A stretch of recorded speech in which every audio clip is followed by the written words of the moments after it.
Oh, I can only see the grass. Damn, the enemy's good.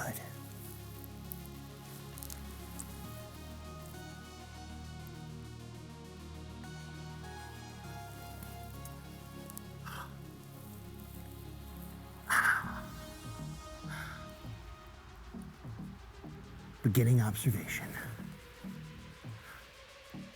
Be advised, the world's deadliest sniper has the world's most wanted man in his sights.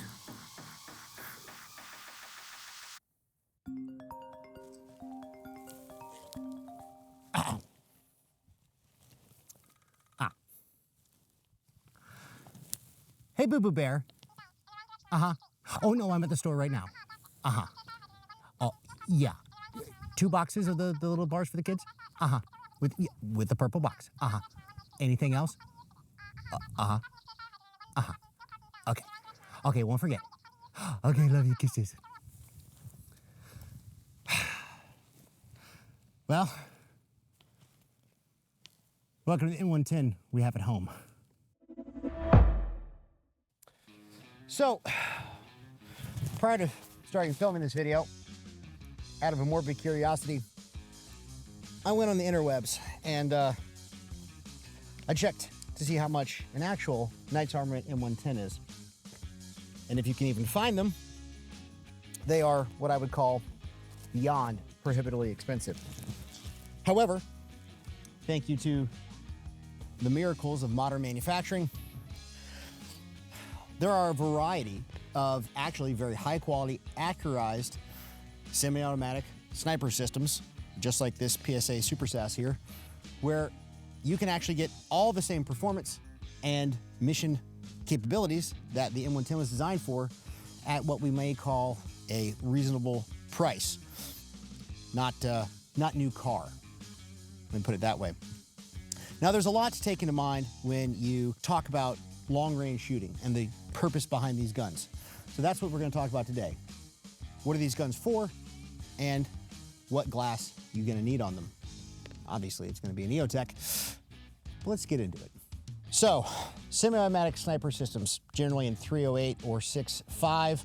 This one is the PSA Super SASS. It's got a 20-inch barrel, 1 in 10 twist. It's going to stabilize most of your rounds. M-lock, plenty of rail space for optics, night vision, thermals, whatever throw in it, lasers, all that good stuff. If you want the full specs, you know how the internet works. You made it this far. Go to their website. Go to the other companies' websites to make other guns like this. That's not what we're here to talk about. What we're here to talk about is what you do with a gun like this and why you might want one. If you want the whole story behind why the military had the requirement for the M110, the predecessor, the SR-25, which I used in Afghanistan, which was awesome, you can go look that up. The point is that there are times when you're going to want long-range precision capability in a semi-automatic platform, and you're going to need a caliber and a weapon that is capable of doing that. Thus, the M110 and all the follow-on products that we've seen in the market. Like I said, this is the PSA Super SASS. We were lucky enough to get one right at the release. And what this does is gives you the ability to provide long-range precision fires in a semi-automatic platform, which means faster follow-up shots with recoil that is soft enough where you're going to be able to track your rounds through the optic. And that is a lot of capability. Now, there's a variety of reasons that you, as a civilian or law enforcement officer, may want that. And we're not going to necessarily get into all of those. You can use your imagination, but the ability to either hunt or provide safety and security, whatever your thought process is, this is a capable platform. And so we're going to demonstrate a little bit of that capability with the range that we have. And keep in mind, guys, just like everything, make sure you're buying for the situation and the reality that you live in. If you're in the middle of a city and live in an apartment, this may or may not actually be applicable to you. But if you do have the space and you have the ability to get out in the wide and beautiful world and do some longer range shooting, it is a ton of fun. It can even be a meditative process. So the glass we have on this today is the 5-25 by 50, and this is a much shorter scope than you're going to see on a lot of magnification ranges from different manufacturers, and we've got it on a great ADM mount. Super solid platform. It is quick disconnect if you need it, but a lot of times you're going to keep this on the gun permanently. And like I said before, this has a ton of rail space if you want to add any additional optics to your setup for night vision or thermal, anything like that. We do have our classic one-piece eyepiece.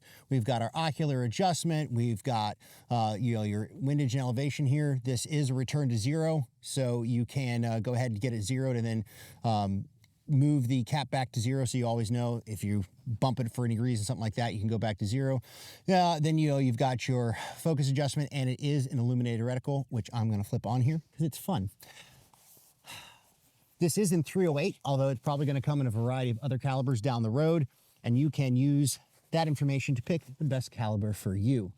Now, here we've got a target at 300, which is not even close to the performance envelope for 308, but we're just shooting 147 grain today because honestly, that's the most affordable round, and it's probably what most of you guys are going to train with at least, if not potentially use the gun for real with, though I would always encourage you, especially if you're hunting, to make sure you're using a good, responsible round. Oh, by the way, if you want to see more long-range shooting, let us know down below because maybe we'll actually get the budget approved to do some really cool stuff out west. So we've got our target out at 300. This is a first focal plane optic, so the zero is going to maintain through the entire range of magnification. I'm going to start at minimum magnification because at 300 really don't need more, but I'm going to walk it in just for fun. And let's see how it goes.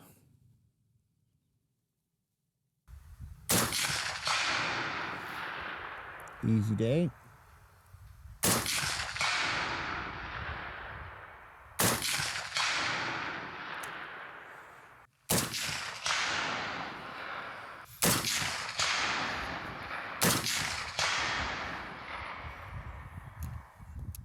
So like I said before, one of the neat things about semi-automatic is you can do rapid follow-up shots. This is our MRAD reticle, and so we've got, I like MRAD. The math is a little bit easier for me. You know, former Marine, math's not my strong suit. So I'm gonna dial it back a little bit, and let's just see how fast we can get follow-up shots on target at 300.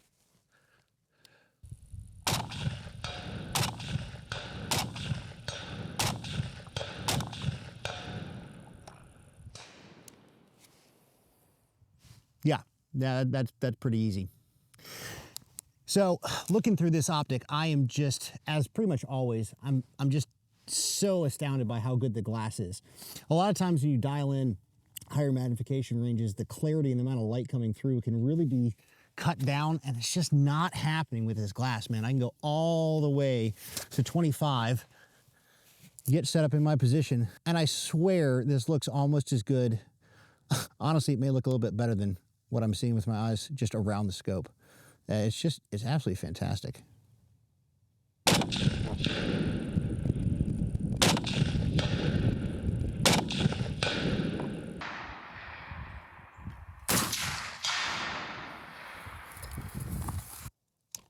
Now the flight time on these rounds is not much at all because it is just 300 and these things are cooking.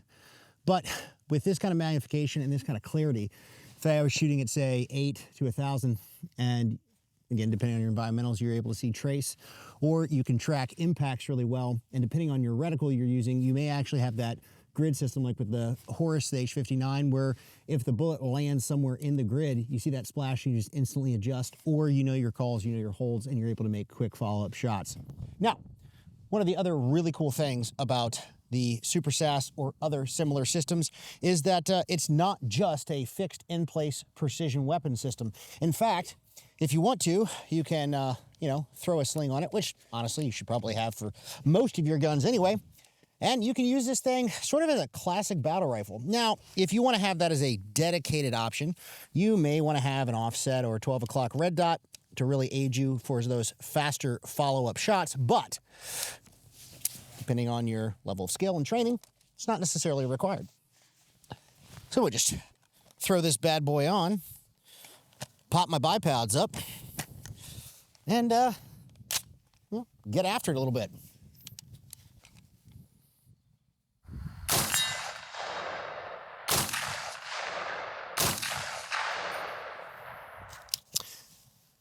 Yeah, that's pretty cool. Now, there's no question, recoil is a little stiffer, with a 308 than it is going to be for your 5.56 guns, but it's very manageable. And like I said, if you've got a 308 with a offset red dot, like you may have seen in the SCAR video we did, it works really, really well. You can shoot it pretty easily.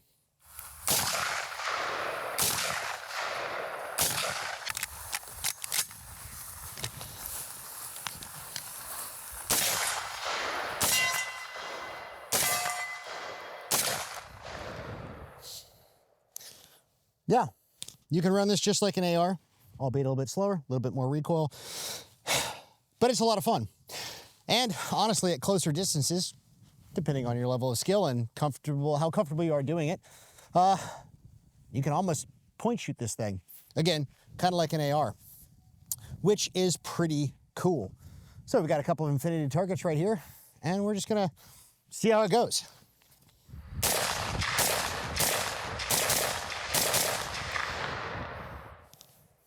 I mean, that's 15 yards shooting over the Optic, keeping both on target.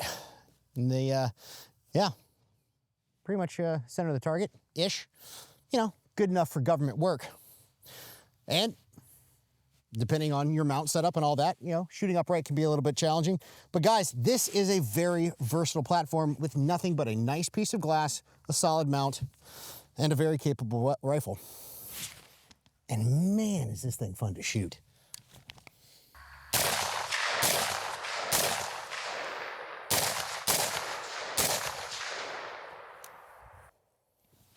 Yeah, that's pretty cool.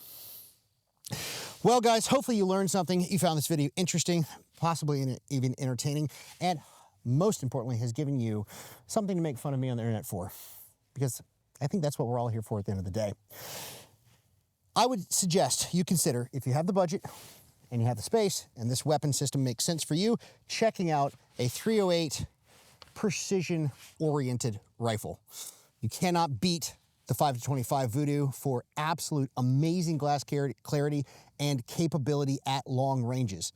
Now, this glass is actually more capable than the weapon system. You could put this on a weapon that can shoot much farther and stretch way out there if you really want to. So it's a super versatile piece of glass, but again, the short size works for a gun of this length because again, still plenty of rail space out here to add all of your ancillary optical sighting solutions.